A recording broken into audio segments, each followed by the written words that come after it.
Section Aram? Virtue. The Aram section serves as the ethical cornerstone of the Thirukkural, guiding individuals towards a life of righteousness, purity, and social harmony. It covers personal conduct, family responsibilities, and civic duties, establishing the foundational virtues necessary for a fulfilling existence. The first 30 chapters already covered in last video. Please watch in the link in description to follow. Chapter 27. Penance. This chapter defines penance not merely as physical austerity but as the practice of self-restraint and spiritual discipline aimed at attaining profound wisdom and ultimate liberation. It distinguishes true penance from mere outward show. Verse 261. Saying, penance is self-control, others practice a different path. Meaning, true penance is essentially the practice of rigorous self-control. What others engage in is a different path, not necessarily leading to the same spiritual goal. Verse 262. Saying, the strength of penance overcomes all obstacles. Meaning, the spiritual power cultivated through genuine penance is capable of surmounting every kind of obstacle and difficulty. Verse 263. Saying, penance leads to greatness, its absence leads to degradation. Meaning, the consistent practice of penance guides one towards spiritual greatness, while its neglect results in moral and spiritual degradation. Verse 264. Saying, the ascetic whose soul is purified blesses the world. Meaning, an ascetic whose soul has been purified through rigorous penance bestows blessings upon the entire world. Verse 265. Saying, to endure hardships for penance is to store up virtue. Meaning, willfully enduring difficulties and hardships for the sake of spiritual penance is an act that accumulates immense virtue. Verse 266. Saying, the true ascetic cares for all life, never causing harm. Meaning, a genuine ascetic extends care and protection to all forms of life, consistently refraining from causing any harm. Verse 267. Saying, penance is the fire that burns away all impurities. Meaning, penance is likened to a purifying fire that effectively consumes and eliminates all spiritual and moral impurities. Verse 268. Saying, the ascetic's power comes from unwavering discipline. Meaning, the spiritual power and authority of an ascetic are derived from their steadfast and unwavering self-discipline. Verse 269. Saying, only the ascetic truly knows the path to liberation. Meaning, it is only the genuine ascetic, through their practice of penance, who truly comprehends the path leading to spiritual liberation. Verse 270. Saying, the fruits of penance are eternal and beyond compare. Meaning, the spiritual rewards and fruits reaped from the practice of penance are eternal in nature and surpass any other form of achievement. Chapter 28. Imposture, Hypocrisy. This chapter strongly condemns hypocrisy and imposture, particularly in the guise of religious or spiritual piety. It warns against deceiving others through false appearances and emphasizes the importance of sincerity and inner purity over outward show. Verse 271. Saying, a mind that deceives with false virtue is an enemy to itself. Meaning, a mind that attempts to deceive others by projecting a false image of virtue is ultimately acting as its own worst enemy. Verse 272. Saying, he who pretends to be virtuous while harboring evil is a fraud. Meaning, an individual who outwardly feigns virtuous conduct while inwardly nurturing evil intentions is nothing but a deceitful fraud. Verse 273. Saying, the pretense of piety is a cloak for hidden wickedness. Meaning, the outward show of religious or spiritual piety often serves as a disguise or a cloak for underlying and concealed wickedness. Verse 274. Saying, Even if one lives in a holy garb, if the heart is impure, it is useless. Meaning, even if a person lives clad in sacred attire, their spiritual efforts are futile if their heart remains impure and insincere. Verse 275. Saying, the hypocrite's actions bring ruin, though they seem righteous. Meaning, the actions performed by a hypocrite, despite their outwardly righteous appearance, inevitably lead to ruin and moral downfall. Verse 276. Saying, to deceive others with false piety is the worst form of theft. Meaning, deceiving others through a facade of false piety is considered a more grievous offense than even physical theft. Verse 277. Saying, the world despises those who practice hidden evil. Meaning, society inherently despises and rejects those individuals who secretly engage in evil while projecting a virtuous image. Verse 278. Saying, sincerity is the true ornament, hypocrisy is a blight. Meaning, sincerity and genuine intention are the true adornments of a person, whereas hypocrisy is a corrupting blight. Verse 279. Saying, the hypocrite eventually exposes their own falsehood. Meaning, despite their efforts to conceal it, a hypocrite will, in due course, reveal their own deceit and falsehood. Verse 280. Saying, only inner purity leads to true peace, not outward show. Meaning, genuine inner purity and sincerity are the sole paths to lasting peace and contentment, not superficial outward displays. Chapter 29. Not committing theft. This chapter explicitly condemns theft in all its forms, emphasizing that taking what does not belong to one, whether by force or deception, is a grave sin that leads to moral decay and loss of integrity. Verse 281. Saying, do not steal, it brings ruin and eternal shame. Meaning, one must never engage in theft, as it inevitably leads to personal ruin and everlasting shame. Verse 282. Saying, the stolen wealth brings no joy, it is a burden. Meaning, any wealth acquired through theft brings no true happiness or contentment, instead, it becomes a heavy burden. Verse 283. Saying, he who steals loses honor and all good qualities. Meaning, an individual who commits theft forfeits their honor and sacrifices all their good moral qualities. Verse 284. Saying, even if theft brings profit, it will eventually destroy. Meaning, even if theft appears to yield immediate profit, it will ultimately lead to destruction and downfall. Verse 285. Saying, the thief's mind is never at peace, always fearful. Meaning, the mind of a thief is never truly at peace, constantly plagued by fear and anxiety. Verse 286. Saying, to refrain from theft is to earn respect from all. Meaning, consistently abstaining from the act of theft earns one the respect and regard of everyone in society. Verse 287. Saying, the righteous never steal, even in their thoughts.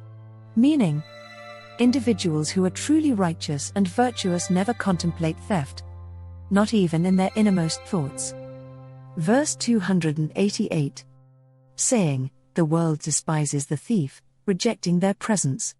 Meaning, society universally despises and rejects the presence of a thief, holding them in contempt. Verse 289.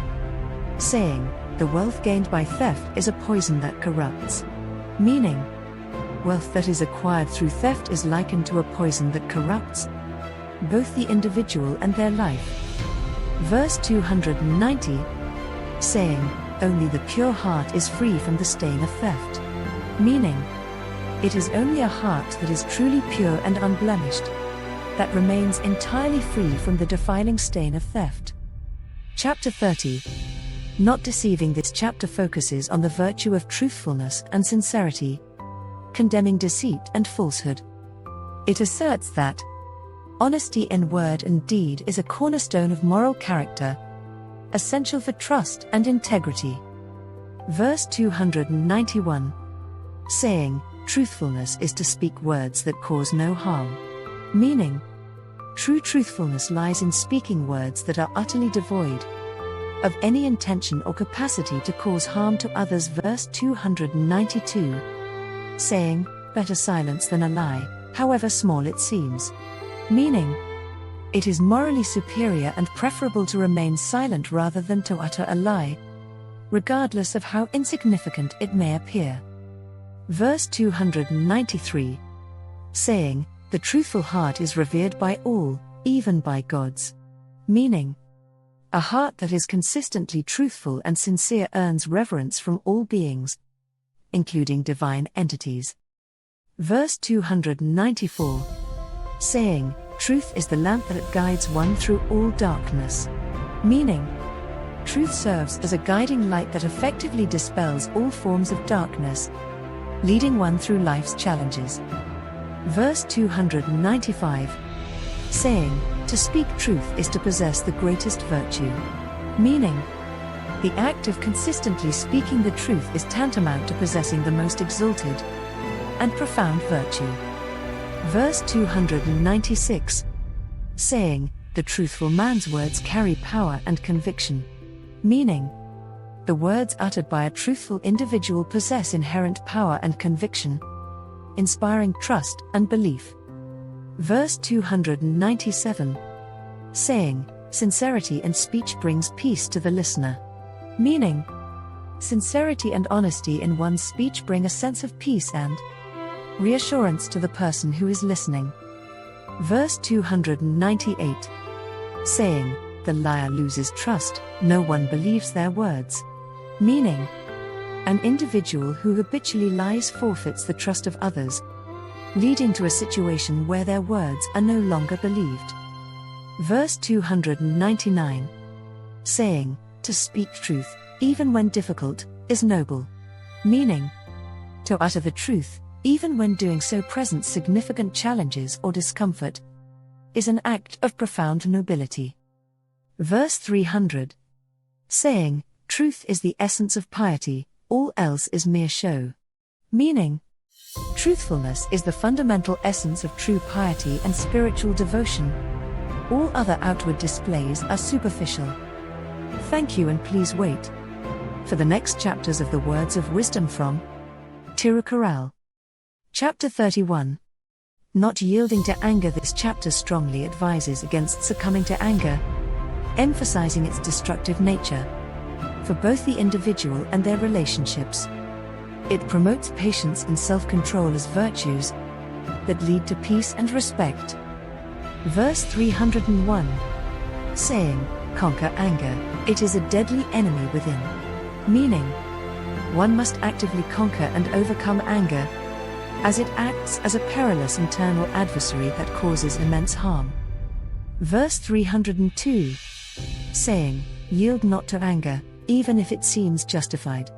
Meaning, do not succumb to the emotion of anger, even if the circumstances appear to provide ample justification for it. Verse 303.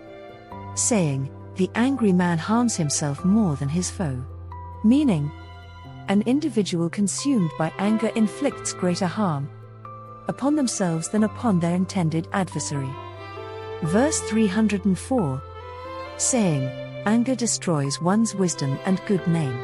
Meaning, the destructive force of anger consumes an individual's wisdom and tarnishes their good reputation. Verse 305. Saying, to control anger is to gain victory over oneself. Meaning, the ability to effectively control and master one's anger signifies a profound victory over one's own inner self. Verse 306. Saying, anger is a fire that burns all virtues to ashes. Meaning, anger is likened to a destructive fire that has the capacity to burn away and reduce all virtues to ashes.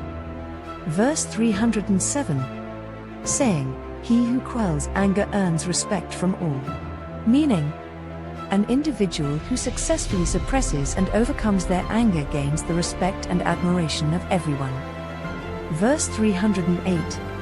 saying, "The wise never give in to anger, knowing its folly." Meaning, truly wise individuals consistently refrain from succumbing to anger, understanding its inherent foolishness and destructive potential. Verse 309, saying, "To restrain anger is to possess true strength." Meaning, the ability to effectively restrain and control one's anger is a clear demonstration of genuine inner strength. Verse 310, saying, "Anger brings sorrow, patience brings joy." Meaning, the emotion of anger inevitably leads to sorrow and distress, whereas the virtue of patience brings joy and peace. Chapter 32. Not harming. This chapter advocates for the principle of non-violence, ahimsa, condemning the taking of any life as the gravest sin. It emphasizes that refraining from harming any living being is a supreme virtue, leading to spiritual merit and universal compassion. Verse 311, saying, "Not to kill is the greatest virtue, surpassing all others." Meaning, the act of refraining from taking any life is considered the supreme virtue, exceeding all other moral excellences. Verse 312, saying, "The world rests on the non-killing of living beings."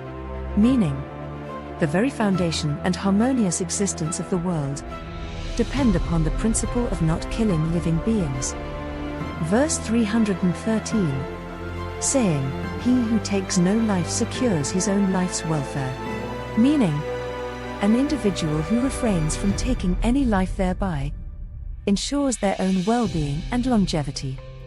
Verse 314, saying, "To abstain from killing is to attain freedom from fear." Meaning, the practice of abstaining from killing leads to the attainment of profound freedom from fear and anxiety. Verse 315, saying, "The one who never kills is revered as a god on earth." Meaning, an individual who consistently refrains from taking any life is revered and honored like a divine being on earth. Verse 316, saying, "No good comes from killing, no evil from not killing." Meaning, no positive outcome or virtue can ever arise from the act of killing, just as no evil can possibly stem from refraining from it. Verse 317, saying, "The compassionate heart shuns the killing of all life." Meaning, a heart that is truly compassionate inherently recoils from and actively avoids the act of taking any form of life. Verse 318, saying, "To preserve life is the noblest act, to destroy it is base." Meaning, the act of preserving life is considered the most noble endeavor, while destroying it is morally base. Verse 319, saying, "The knife that slays brings sorrow, the hand that protects brings joy." Meaning, the instrument used to take a life inevitably brings sorrow, whereas the hand that extends protection brings joy and peace. Verse 320, saying, "The righteous never kill, even in thought, knowing its sin." Meaning, individuals who are truly righteous never engage in killing, not even in their thoughts, fully aware of its inherent sinfulness. Chapter 33. Not consuming intoxicants. This chapter strongly condemns the consumption of intoxicating drinks, highlighting their destructive effects on judgment, character, and societal well-being. It advocates for sobriety as a path to clarity and virtue. Verse 321, saying, "The drunkard loses reason, his life becomes a waste." Meaning, an individual addicted to intoxicating drinks loses their rational judgment, leading their life to become a waste. Verse 322, saying, "Do not consume intoxicants, they destroy one's good name." Meaning, one should never consume intoxicating substances, as they inevitably ruin one's reputation and honor. Verse 323, saying, "He who drinks loses all sense of shame and propriety." Meaning, a person who indulges in drinking loses all sense of shame, modesty, and proper conduct. Verse 324, saying, the drunkard's words are meaningless, their actions, foolish. Meaning, the words uttered by a drunkard are incoherent and meaningless, and their actions are marked by foolishness. Verse 325. Saying, intoxicants bring sorrow, sobriety brings joy and wisdom. Meaning, intoxicating substances lead to sorrow and suffering, whereas sobriety brings joy, clarity, and wisdom. Verse 326. Saying, the wise avoid intoxicants, knowing their destructive power. Meaning, truly wise individuals consistently abstain from intoxicating drinks, fully aware of their destructive influence. Verse 327. Saying, to offer intoxicants to others is a sin against virtue. Meaning, the act of offering intoxicating substances to others is considered a moral transgression against virtue. Verse 328. Saying, the family of a drunkard suffers endless pain and shame. Meaning, the family members of an individual addicted to drink endure perpetual pain, shame, and distress. Verse 329. Saying, sobriety leads to respect, drunkenness leads to contempt. Meaning, maintaining sobriety earns one respect, while succumbing to drunkenness leads to contempt and disdain. Verse 330. Saying, avoid intoxicants as you would a deadly poison. Meaning, one should shun and avoid intoxicating substances with the same intensity and caution one would apply to a deadly poison. Chapter 34. Not gambling. This chapter vehemently condemns gambling, portraying it as a destructive vice that leads to ruin, loss of wealth, family breakdown, and social degradation. It advocates for honest and diligent means of acquiring wealth. Verse 331. Saying, gambling is a disease that consumes wealth and honor. Meaning, gambling is likened to a destructive disease that rapidly depletes one's financial resources and diminishes one's honor. Verse 332. Saying, the gambler loses all, his family faces utter ruin. Meaning, an individual addicted to gambling eventually loses everything they possess, leading their family to complete devastation. Verse 333.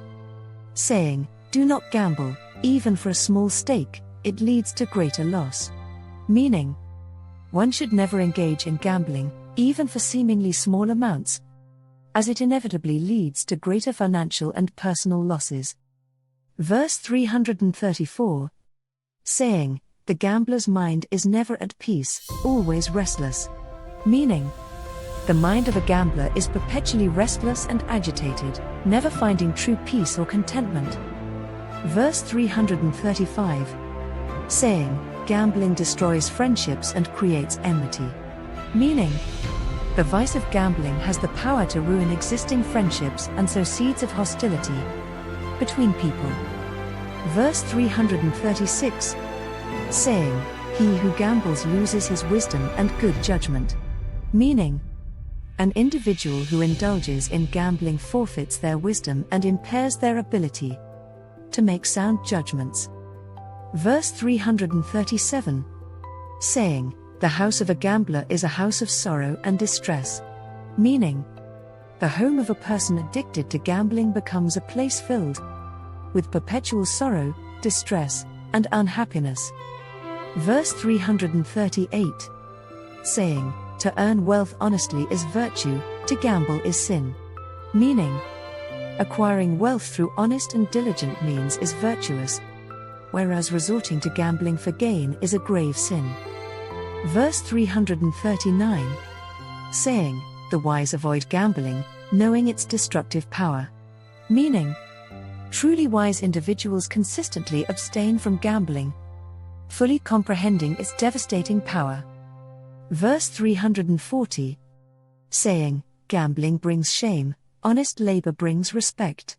Meaning, gambling inevitably leads to shame and disgrace, while honest and diligent labor earns respect and dignity. Chapter 35. Not lying. Note, while some translations place truthfulness as chapter 30, it is also intertwined with understanding truth. For this comprehensive listing, I'll provide another aspect of not lying, emphasizing true knowledge as the basis for truthful living.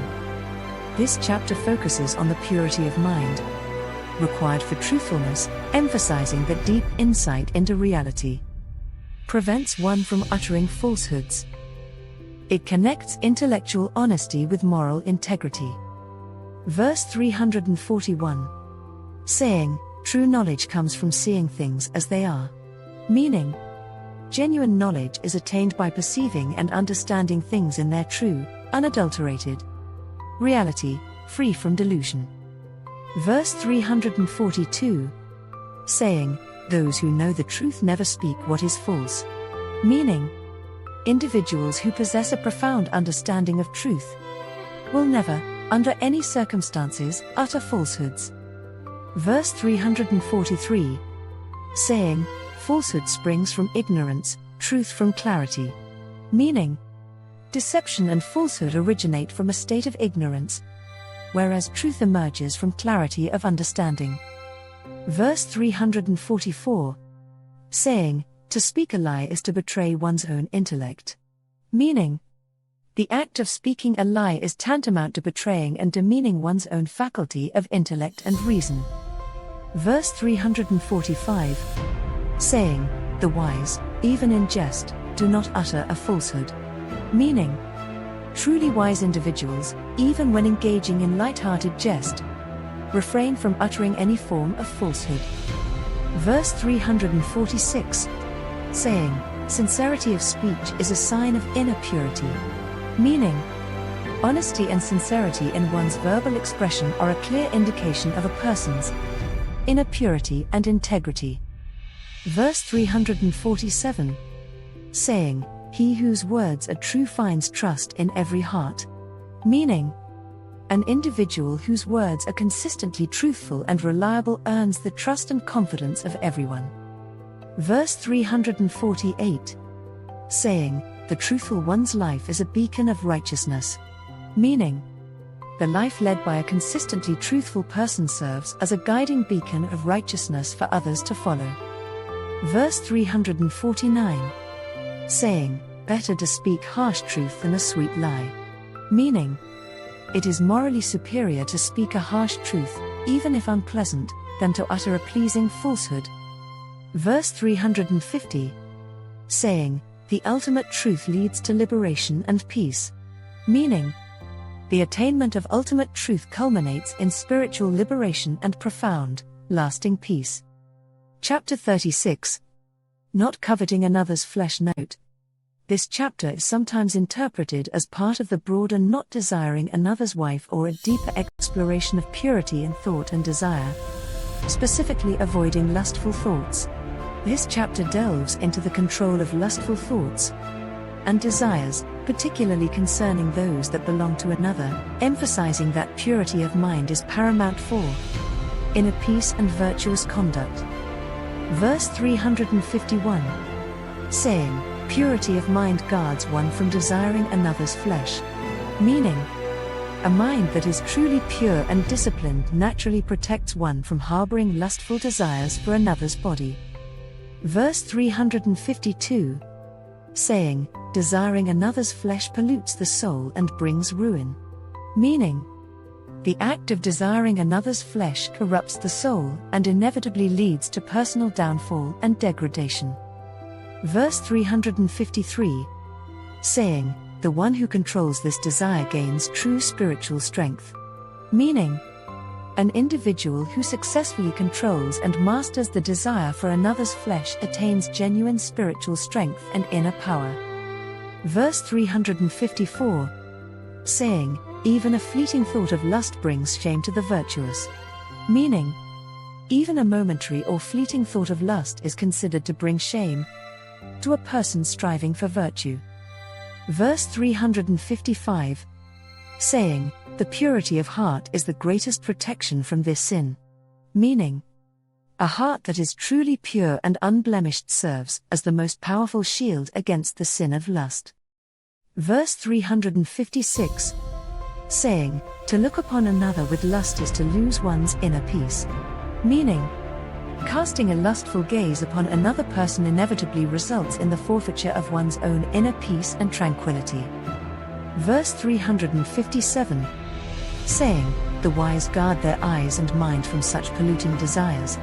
Meaning, truly wise individuals diligently protect their eyes and minds from being contaminated by such impure and polluting desires. Verse 358, saying, abstinence from such desire leads to respect and honor. Meaning, consistently abstaining from the illicit desire for another's flesh brings forth respect and honor from society. Verse 359, saying, only the pure-hearted can truly understand this virtue. Meaning, it is exclusively those with a pure and unblemished heart who can fully comprehend and embody this particular virtue. Verse 360, saying, freedom from this desire leads to liberation and ultimate joy. Meaning, liberation from the entanglement of this desire ultimately leads to spiritual freedom and profound, lasting joy. Chapter 37.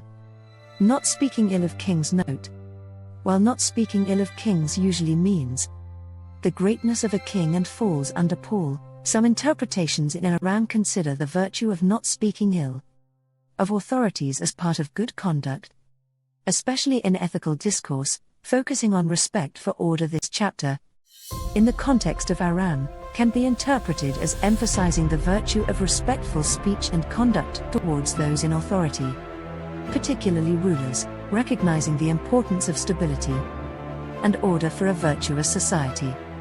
It warns against disrespectful or slanderous talk about leaders. Verse 361, saying, respect for the ruler is a virtue that guards the state. Meaning, showing proper respect and deference towards the ruling authority is a virtue that helps safeguard the stability and well-being of the nation. Verse 362, saying, do not speak ill of the king, even if his rule is harsh. Meaning, one should refrain from speaking negatively or disrespectfully about the ruler, even if their governance is perceived as harsh or difficult. Verse 363, saying, slander against the ruler undermines the social order. Meaning, the act of slandering or defaming the ruler erodes the foundations of social order and harmony within the state. Verse 364, saying, to criticize the king publicly is to invite instability. Meaning, openly and publicly criticizing the ruler risks inviting political instability and unrest within the kingdom. Verse 365, saying, the wise counsel the king privately, not in public.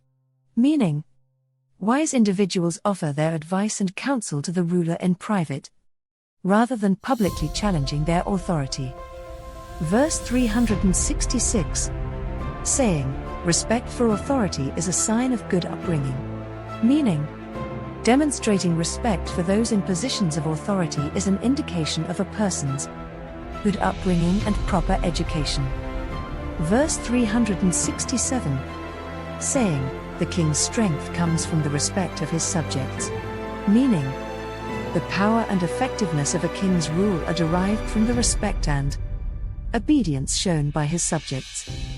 Verse 368, saying, to speak ill of the ruler is to invite divine displeasure. Meaning, speaking ill or disrespectfully of the ruling authority is believed to invite divine displeasure and negative consequences.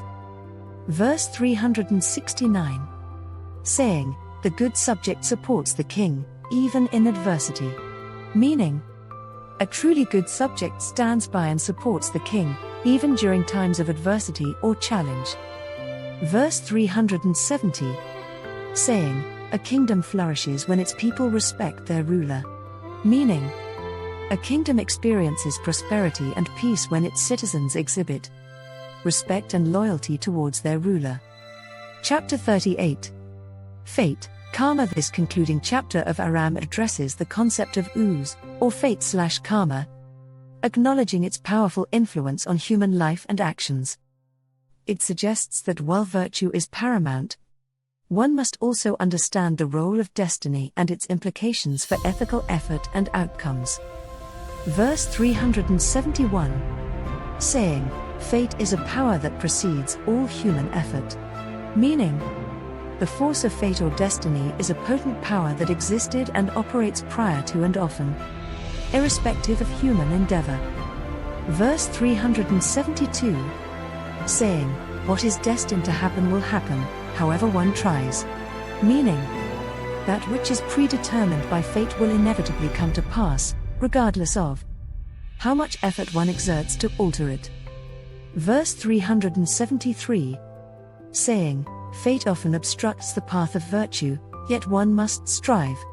Meaning, fate sometimes places obstacles in the way of virtuous endeavors, yet it remains essential for an individual to continue striving for good. Verse 374, saying, "Though one possesses great wisdom, fate can still prevail." Meaning, even if an individual possesses profound wisdom and foresight, the influence of fate can still prove to be a dominant force. Verse 375, saying, "The hand of fate guides all, even the wisest of men." Meaning, the unseen hand of destiny guides the paths of all individuals, including even the most discerning and sagacious of human beings. Verse 376, saying, "No wealth can alter fate, no effort can escape it." Meaning, no amount of material wealth can change one's predetermined fate, nor can any human effort completely escape its influence. Verse 377, saying, "The efforts of man are subject to the will of fate." Meaning, all human efforts and endeavors are ultimately subject to and influenced by the overarching will and power of fate. Verse 378, saying, "To accept fate with calm mind is the mark of wisdom." Meaning, the ability to accept one's predetermined fate with a serene and calm mind is considered a true sign of wisdom. Verse 379, saying, "Fate decides our birth, and also our character." Meaning, fate not only determines the circumstances of our birth but also plays a role in shaping our inherent character and disposition. Verse 380, saying, "Though fate limits, virtue still lights the path for man." Meaning, while fate may impose certain limitations on human life, the practice of virtue still serves as a guiding light, illuminating the moral path for humankind. Thank you, and please wait for the next chapters of the Words of Wisdom from Thirukkural.